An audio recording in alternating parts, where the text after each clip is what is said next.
करते अल्लाह आपकी नफरत आपको मुबारक करे। मैं चुनाव लड़ूंगा।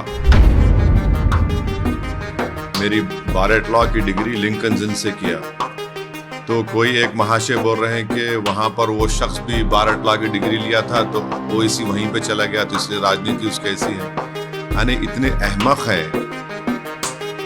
कि उनको ये नहीं मालूम कि भारत के कई बड़े बड़े जजेस, पॉलिटिशियंस भी लिंकन जिन से बारेट लॉ की डिग्री ली। मैंने नाच ना जाने तो आंगन टेढ़ा।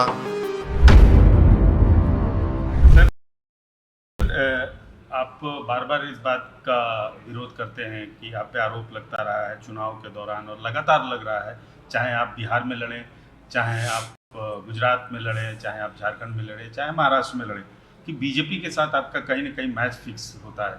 उस पर आप हमेशा उसकी मुखालफत करते आए हैं, लेकिन कहीं ना कहीं कुछ सियासी पार्टियां या आपके विरोधी ये नैरेशन बिल्ड करने में लग गए हैं, और कहीं ना कहीं मुस्लिम जो माइनॉरिटी भी है वो भी कहीं ना कहीं कुछ लोग नहीं, हद तो ये हो गई कि मेरे वालिद वालदा ने मुझे बड़ी तरबियत दी, पढ़ाया लिखाया, और अल्लाह का बहुत बड़ा करम रहा। तो मेरी बारेट लॉ की डिग्री लिंकन जिन से किया, तो कोई एक महाशय बोल रहे हैं कि वहाँ पर वो शख्स भी बारेट लॉ की डिग्री लिया था तो वो इसी वहीं पे चला गया, तो इसलिए राजनीति उसकी ऐसी है। यानी इतने अहमक है कि उनको ये नहीं मालूम कि भारत के कई बड़े बड़े जजेस, पॉलिटिशियंस भी लिंकन जिन से बारेट लॉ की डिग्री लिए।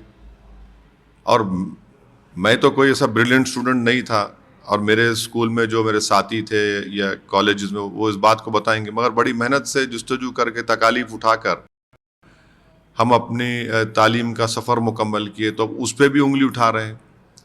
तो अब नहीं मालूम, देखिए मैं तो कोई कंपटीशन में नहीं हूँ कि मुझे पसंद करे।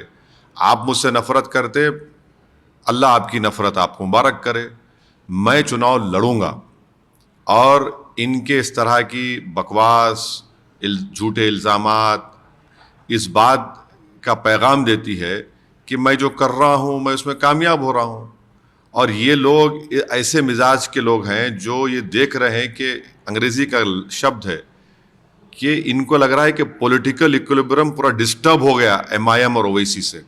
हम पॉलिटिकल इक्विलिब्रियम को डिस्टर्ब करेंगे।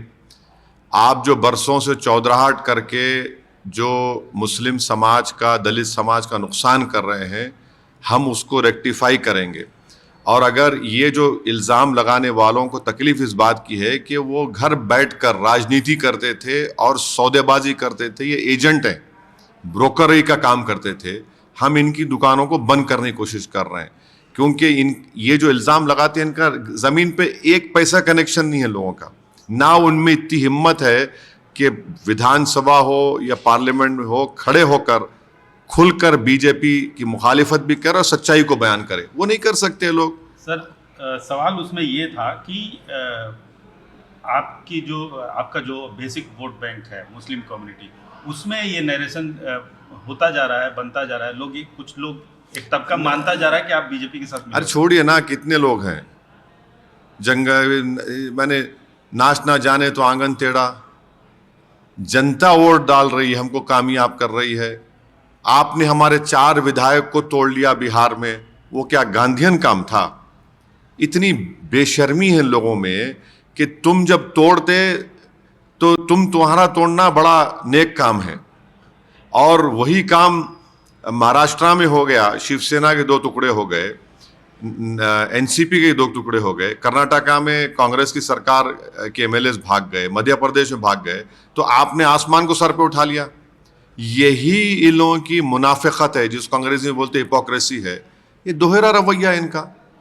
आप 4 तोड़े हमारे, माशाल्लाह से हम दोबारा जीते, और फिर जो हमारे विधायक थे कोचादामन के, जिनको आपने टिकट नहीं दिया, उनको इस्तेमाल किया। मैं उनके घर गया और जाकर उनको वापस ले आया, हाजी साहब को मैं।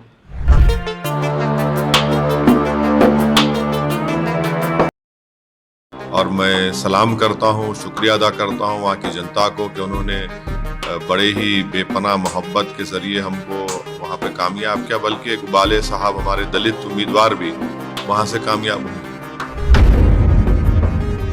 देखिए प्रमोद साहब, ये हो ही नहीं सकता, समंदर के दो किनारे कभी एक नहीं हो सकते।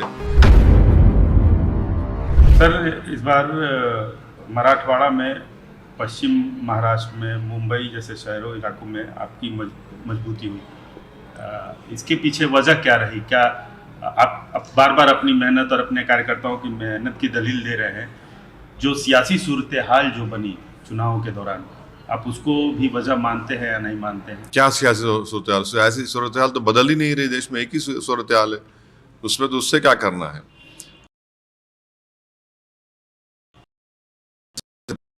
काम नहीं करेंगे, इलेक्शन कैंपेन अगर आप दिन रात एक नहीं करेंगे, इंटेंसिव कैंपेन नहीं करेंगे। मिसाल के तौर पर औरंगाबाद में एक हमारे जो पार्टी के अपोनेंट्स है, एक माहौल बनाने की कोशिश की और वो पूरा माहौल उन्हीं को शिकस्त हुई। तो जब तक आप जाएंगे नहीं और दूसरे पार्टियों के गलतियों का फ़ायदा नहीं उठाएंगे तो फिर कैसा होगा। अबू आजमी के इलाके मानखुर्द में भी आप जीते हैं। हाँ, वहाँ पर 8 में से शिवाजी मानखुर्द में 8 प्रभाग थे, उसमें से 6 हम लोग कामयाबी हासिल करे। और मैं इसका क्रेडिट देता हूँ जनाब अहमद बलाला साहब, जो वहाँ के ऑब्जर्वर थे, और वहाँ के हमारे अतीक साहब जो वहाँ के प्रेसिडेंट हैं, उन्होंने अच्छे उम्मीदवारों का सिलेक्शन किया और मैं सलाम करता हूँ, शुक्रिया अदा करता हूँ। बड़े ही बेपनाह मोहब्बत के ज़रिए हमको वहाँ पे कामयाब किया, बल्कि इकबाल साहब हमारे दलित उम्मीदवार भी वहाँ से कामयाब हुए। सर, क्या बीएमसी मेयर चुनाव में आप बीजेपी को समर्थन देंगे? देखिए प्रमोद साहब, ये हो ही नहीं सकता, समंदर के दो किनारे कभी एक नहीं हो सकते। एक हमारे अकोट से 5 कॉरपोरेटर जीते थे, इन्होंने उनको हमने वार्न किया था। पहले उन्होंने हमसे कहा कि गुट बनाते खुद उनको नहीं मालूम था कि बीजेपी है, तो हमने उनसे कहा कि फ़ौरन जाकर आप आपके म्यूनसिपल कमिश्नर लेटर दीजिए। उस ग्रुप से बाहर निकली, उन्हें लेटर दिया। बाद में मालूम हुआ कि बीजेपी नेता के